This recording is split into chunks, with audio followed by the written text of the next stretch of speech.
Hello, and welcome back to PC Error Detective. In this video, we'll show you how to check which app is using camera in Windows 10, so you can easily see which apps have access to your webcam and protect your privacy. Step 1.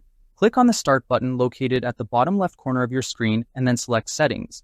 The Settings app is where Windows stores all system controls, and this is the main place to manage privacy-related options. Step 2. Inside Settings, click on Privacy. This section is important because it lets you control which apps can access sensitive features like your camera, microphone, and location. Step 3. From the left pane, click on Camera. This option is found under App Permissions and specifically shows everything related to webcam access on your Windows 10 PC. Step 4. Turn on Allow apps to access your camera if it is currently off. Enabling this option lets Windows display which apps are permitted to use your camera, helping you manage access properly.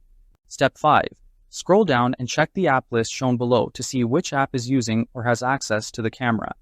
This list clearly shows all installed apps with camera permissions, allowing you to identify and control them easily.